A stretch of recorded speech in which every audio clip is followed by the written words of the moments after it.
तो दोस्तों आज की इस वीडियो में मैं एक ऐसा डेरिवेशन बताने जा रहा हूं दोस्तों जो कि बोर्ड एग्जाम 2025 के लिए बहुत ही ज्यादा महत्वपूर्ण डेरिवेशन है दोस्तों। ये डेरिवेशन काफी बार बोर्ड एग्जाम में पूछा जाता है और बड़े मार्क्स में पूछा जाता है। हालांकि मैं बता दूं आपको कि ये डेरिवेशन उतना ज्यादा हार्ड नहीं है, बहुत ही आसान तरीके से इस डेरिवेशन को कर सकते हैं। तो आइए स्टार्ट करते हैं बिना देर किए कि इस डेरिवेशन को कैसे तैयार करेंगे दोस्तों। बिल्कुल आसान तरीके से समझाऊंगा दोस्तों, आप वीडियो देखते देखते ही तैयार कर लेंगे, इसको अलग से प्रैक्टिस करने की जरूरत नहीं पड़ेगी, इतना यूनिक तरीके से समझाऊंगा। तो आइए बिना देर किए शुरू करते हैं दोस्तों। तो सबसे पहले ये देख लेते हैं कि डेरिवेशन जब भी बोर्ड एग्जाम में ये पूछेगा तो इसके पूछने का फॉर्मेट क्या होगा। तो इसकी पूछने का फॉर्मेट होगा दोस्तों कि संपर्क में रखे दो पतले लेंस की फोकस दूरी के लिए सूत्र की स्थापना कीजिए। ये इसका फॉर्मेट होगा दोस्तों, और यहाँ पे आपको हो सकता है प्रश्न में भी इसको लिख दे, तो अब तो और आसान हो जाएगा पहचानना। लेकिन बस इतने शब्द को ध्यान में रखिएगा, ठीक है। दो पतले लेंस की फोकस दूरी, दो पतले लेंस की फोकस दूरी, संपर्क में रखे दो पतले लेंस की फोकस दूरी, ठीक है। अब जब भी आप इसका बोर्ड एग्जाम में जवाब देंगे, आंसर लिखेंगे, तो सबसे पहले आपको बनाना पड़ता है डायग्राम, ठीक है दोस्तों। अगर ये 4 नंबर का प्रश्न है तो आपके डायग्राम पे सीधे 1 नंबर मिल जाएगा। समझ आ रही मेरी बातें? स्टेप मार्किंग होती है, इसलिए डायग्राम आपको रे डायग्राम अच्छे से समझ में आना चाहिए। तो इसे रटना नहीं है दोस्तों, बहुत लोग इसे रटाते हैं, लेकिन आपको इसको फील कराऊंगा मैं दोस्तों। तो आइए स्टार्ट करते हैं। सबसे पहले रे डायग्राम बनाने के लिए क्या करेंगे आप देखिए दोस्तों। सबसे पहला काम करेंगे, एक लाइन खींचेंगे जिसे मुख्य अक्ष कहते हैं। अब सबसे पहले लेंस 1 बनाइएगा, ठीक है दोस्तों। एक ही साथ दोनों लेंस मत बनाइएगा। तो सबसे पहले जब हम लेंस 1 बनाएंगे तो यहां कुछ दूरी पे रखेंगे हम वस्तु, जिसे ओ कहेंगे। क्या कहेंगे दोस्तों? ओ। ये क्या हो गई? वस्तु। तो लेंस से इतनी दूरी पे क्या है? वस्तु। तो यहां से यहां की दूरी जो होगी वस्तु की दूरी कहलाएगी, इसलिए मैं इसे यू लिख देता हूं, ठीक है दोस्तों। अब यहां तक आपको समझ में आ गया होगा। फिर इसके बाद यहां से जाएगी एक प्रकाश की किरणें। जब प्रकाश की किरणें ऐसे आपतित होगी लेंस पे, इस तरह से जाके टकराएगी, तो जाहिर सी बात है टकराने के बाद क्या होगी? लेंस उत्तल लेंस है, इसलिए क्या हो जाएगा? नीचे की तरफ झुक जाएगी, कुछ इस तरह से दिख रहा है दोस्तों। और जहां पे जाके टकराएगी यही इसका इमेज हो जाएगा। क्या हो जाएगा दोस्तों? इमेज यानी प्रतिबिंब। अब दोस्तों यहां से यहां की दूरी, यहां से लेकर के लेंस से इस पॉइंट की दूरी क्या कहलाएगी? प्रतिबिंब की दूरी, जिसे हम भी लिखेंगे। क्या लिखेंगे दोस्तों? भी। यहां तक उम्मीद करता हूं समझ में आ रहा होगा। और लेंस के जब वस्तु की दूरी प्रतिबिंब की दूरी पता चल जाए तो फोकस दूरी का फार्मूला तो आपको पता ही होगा, 1/f इज इक्वल टू क्या होता है? 1/v माइनस 1/u होता है कि नहीं दोस्तों? बिल्कुल होता है। अगर मैं इस प्रतिबिंब को आई डैश कह दूं और इस प्रतिबिंब की दूरी को भी डैश कह दूं, तो यहाँ क्या लिखूंगा? भी डैश लिखूंगा, बाकी तो सब जैसा वैसे ही रहेगा।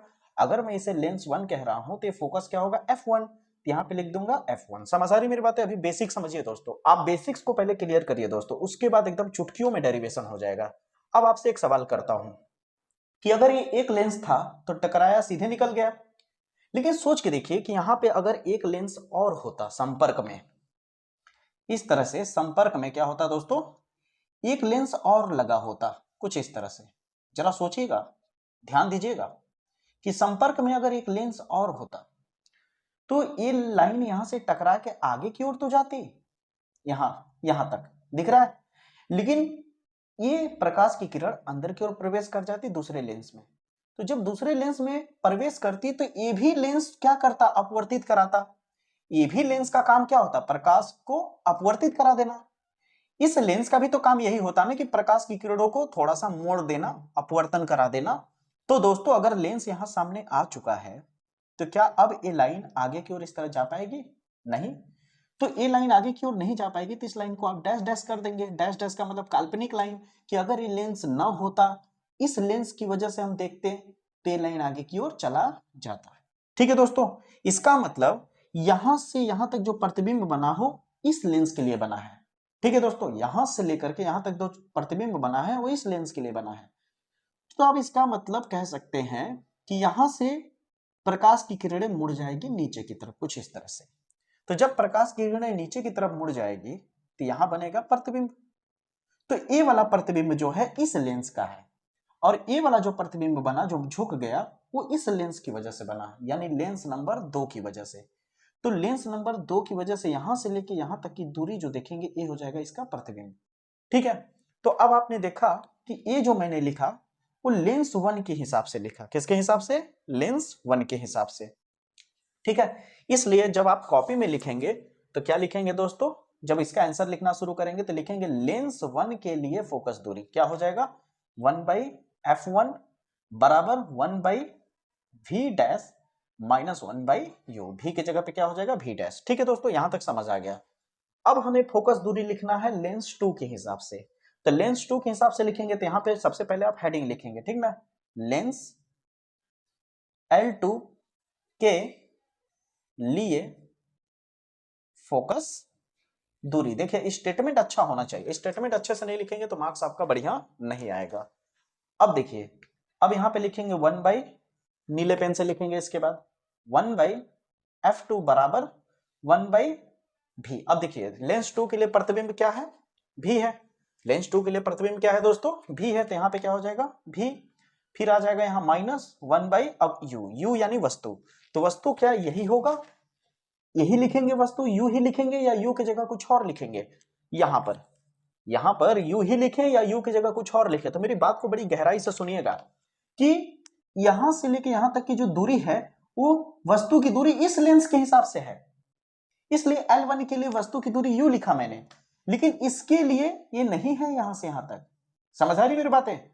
तो इसका मतलब लेंस 2 का वस्तु कुछ है ही नहीं यहां पे। अगर आप ध्यान से देखें इसको, मैं दोबारा बना रहा हूं इस डायग्राम को, लेंस 2 वाले को फील करिए दोस्तों। मेरे चैनल पे याद रखिए कभी भी कोई चीज रटाया नहीं जाता दोस्तों, धैर्य के साथ समझिए, फील होगा, गारंटी के साथ मैं कह रहा हूं एक एक पॉइंट।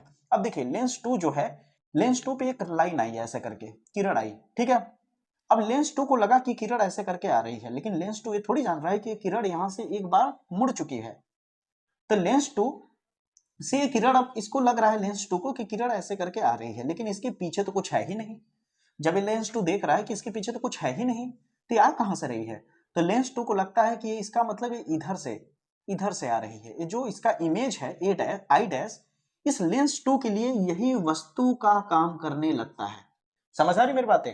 लेंस 2 के लिए यही क्या काम करने लगता है दोस्तों, वस्तु का काम करने लगता है। ठीक है, सॉरी, यहां से जो एक लाइन है, ये यहां से लेकर के यहां की दूरी जो आपका v डैश है, देख सकते हैं दोस्तों, यहां से लेकर के यहां तक जो दोस्तों आपका v डैश है, ये क्या काम करने लगता है, लेंस 1 के लिए तो प्रतिबिंब का काम कर रहा है, लेकिन लेंस 2 के लिए किसका काम करने लगता है दोस्तों, लेंस 2 के लिए वस्तु का काम करने लगता है। इसका मतलब जब आप इसे करेंगे तो यहां पे आप जहां u लिखना है वहां पे आप v डैश लिखेंगे। क्या लिखेंगे, v डैश। उम्मीद करता हूं यहां तक समझ में आ गया होगा। ये हो जाएगा समीकरण नंबर 1, हो जाएगा समीकरण नंबर 2। अब लिखेंगे समीकरण 1 व 2 को जोड़ने पर। अब समीकरण 1 और समीकरण 2 को जोड़ दीजिए, तो लेफ्ट वाला लेफ्ट के साथ जोड़ेगा, राइट वाला राइट के साथ, तो एक बराबर का चिन्ह हो गया। अब देखिए बराबर किधर वाला लेफ्ट हैंड होता है, बराबर किधर वाला राइट हैंड होता है, तो लेफ्ट हैंड वाला लेफ्ट हैंड के साथ, तो क्या हो जाएगा 1/f1 प्लस 1/f2, ये हो गया लेफ्ट वाला। राइट वाले की तरफ देखिए यहाँ क्या है, 1/v dash minus 1/u plus इधर क्या है 1/v माइनस 1/v डैश। तो -1/v dash plus 1/v dash cut जाएगा। देखिए -1/v डैश प्लस में 1/d, देखिए यहाँ कुछ नहीं है तो प्लस है, ये कट जाएगा। अब आपके पास बचा क्या दोस्तों, 1/f1 प्लस 1/f2 बराबर, अब देखिए प्लस वाले को पहले लिख लीजिए, प्लस 1/v जो बचा है इसको पहले लिख लेते हैं, अरे माइनस वाले को पीछे कर देते हैं 1/u। ठीक है, अब ये प्लस है तो प्लस सामने लिखो या ना लिखो कोई दिक्कत की बात नहीं है।